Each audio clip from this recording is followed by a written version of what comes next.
KPBS On Demand is supported by Latino Legacy Foundation, presenting their Storyteller series, Reach for the Stars with Ellen Ochoa, the first Latina astronaut. Welcome Serenade by the all-female mariachi Amapolas, Sunday, June 29th. More at latinolegacyfoundation.org. Good morning, I'm Debbie Cruz. It's Thursday, November 7th. DACA recipients can now apply for insurance through Covered California. More on that next. But first, let's do the headlines.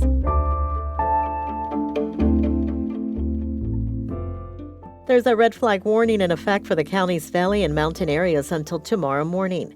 Yesterday, meteorologist Alex Tardy said the Santa Ana winds are moderate to strong and the humidity is low.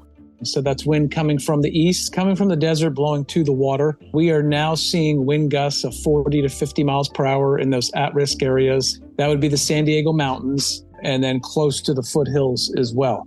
Temperatures today in the inland areas will be in the mid-70s. In the mountains, temps will be in the mid-50s. And in the deserts and coastal areas, it'll be in the high 60s. San Diego voters appear almost evenly divided over Measure E, a 1-cent sales tax increase that would support the city of San Diego's general fund.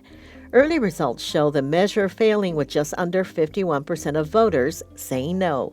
But that majority shrunk yesterday morning as more ballots were counted. City Council member Stephen Whitburn, who won his re-election, said he hopes Measure E passes. If we get $400 million a year into the city coffers, we'll be able to do so much that the people who are struggling now need us to do. Build more housing that's more affordable, get the streets paved, help people who are living outdoors, get into safer and healthier places. The County Registrar of Voters estimates another 590,000 ballots have yet to be counted. The next update on the vote count is expected this evening. There are still some federal races to be decided, but the presidential election is in the books.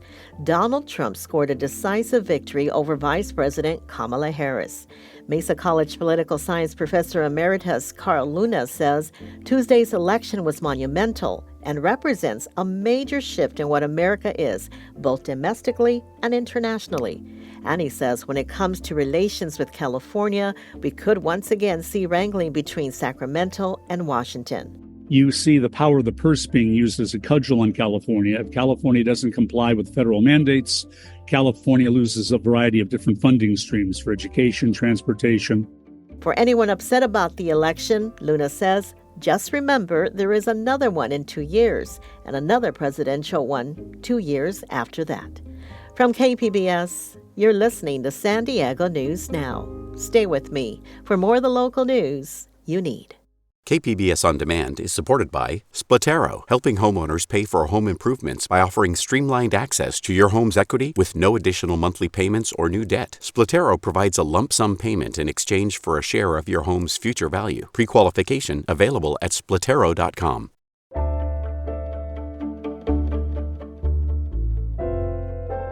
Open enrollment for Covered California is now underway.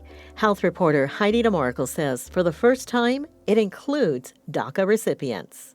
Ali Tarabi was 5 when his mother brought him to the United States from Iran.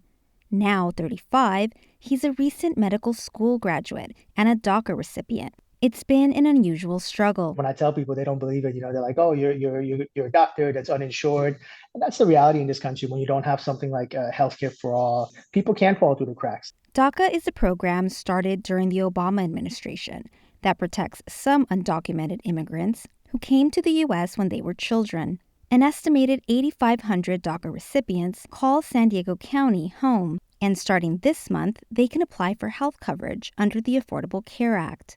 Something Tarabi is urging other DACA recipients to take advantage of. Applying for coverage for my DACA sisters and brothers, this will not impact your immigration eligibility for you or your family. So do not be afraid. Tarabi hopes to stay here in San Diego. I want to give back to this community. Like I said earlier, this country didn't give birth to me, but this city raised me. The open enrollment period runs until January 15th. Heidi DeMarco, KPBS News. 3 years ago, Amazon opened a fulfillment center in one of Tijuana's poorest neighborhoods. Residents hoped the company would make big investments in the community. Border reporter Gustavo Solis says those expectations remain largely unfulfilled. The photos were jarring. A shiny new Amazon warehouse right in the middle of a Tijuana shantytown. The images went viral and sparked a heated debate about global inequality. The local business community in Tijuana praised the new September 2021 edition, calling it a welcome boost to the economy. And Amazon at the time issued a statement saying the company feels, quote, great responsibility toward communities where we operate, end quote.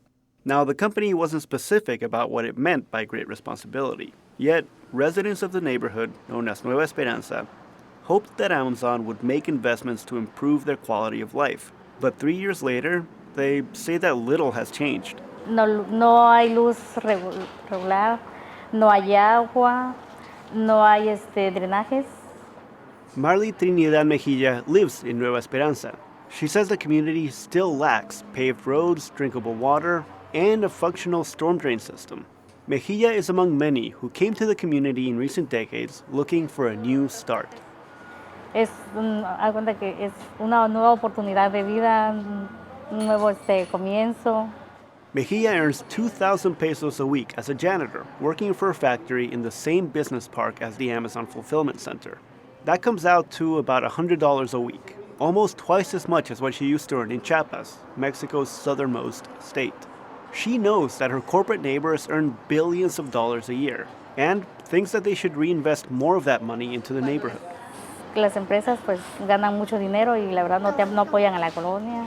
The juxtaposition of one of the richest companies in the world setting up shop amid such poverty was also striking to Teddy Cruz. He's the director of urban research at UC San Diego's Center on Global Justice. That photo of the Amazon, big warehouse next to this very precarious informal settlement was very dramatic. And really Amazon is hardly the first corporate superpower to establish operations in Mexico. Tijuana is home to hundreds of light industrial facilities called maquiladoras that have opened since 1994. That's when Congress ratified the North American Free Trade Agreement, known as NAFTA. But Cruz says that the viral photo kick-started an important conversation about corporate responsibility. By that I mean as these epicenters of wealth that generate so much revenue and so much profit, can there be some level of co-responsibility to invest in the communities ultimately from which they are getting their own labor? In Nueva Esperanza, the neighborhood's only school also serves as a local community hub. María Patricia Chávez is the director. Esta es nuestra escuela primaria, Escuela Nueva Esperanza. The school opened 5 years ago with just 10 students. The first classrooms were built from plywood, 2x4s, and other scraps donated by neighborhood parents. In one building, a garage door serves as the dividing wall between two classrooms. Entonces, pues poco a poco varios padres, pues ellos se fueron uniendo la colonia a hacer donaciones, que un barrote, yo tengo otro pedazo de AAA, y entonces pues así. Today, the school has more than 200 students. And thanks to funding from a nonprofit and the Baja California state government, they also have a new classroom and a bathroom.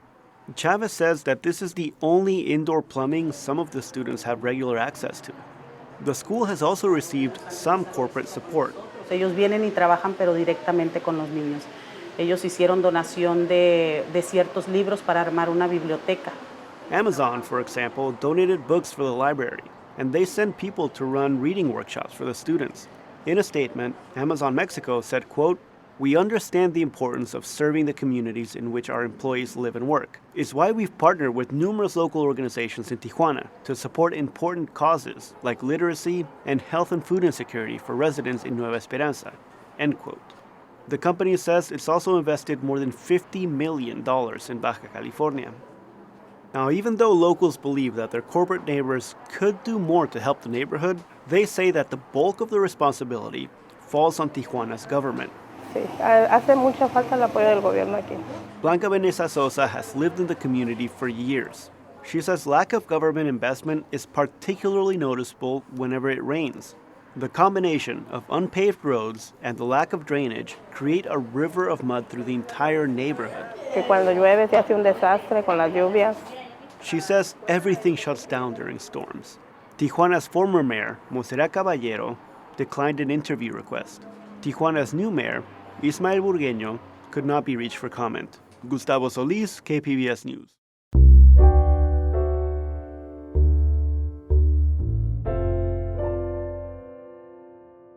California law requires the state's electricity grid to get 100% of its energy from renewable resources by 2045. SciTech reporter Thomas Fudge says new research shows a path to that goal is paved with a lot of stored energy. It's like putting money in the bank so you can spend it later. Battery storage is already a major player in the state's energy system. It'll become bigger as California aims to create an emission-free energy supply. A study published in the journal Nature argues a decarbonized grid with more storage capacity would decrease variability of energy supply and reduce energy prices up to 70%. Patricia Hidalgo Gonzalez is with the Center for Energy Research at UC San Diego and co-author of the paper. She explains the importance of storing solar power. From noon to 3 p.m., we have an excess of solar power production, and we just waste it in practice.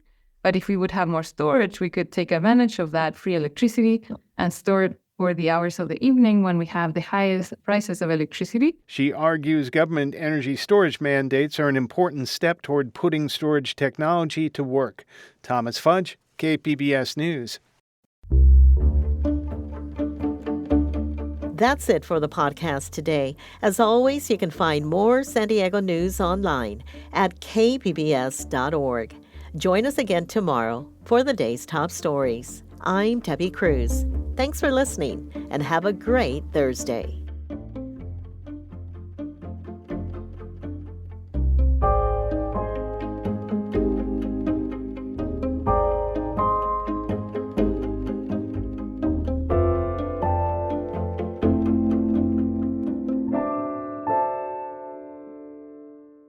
KPBS On Demand is supported by the San Diego County Toyota dealers, offering a new 2025 lineup of vehicles at your local Toyota dealer, including a new Tacoma with turbocharged 4-cylinder engines and a hybrid powertrain option. The San Diego County Toyota dealers. We make it easy.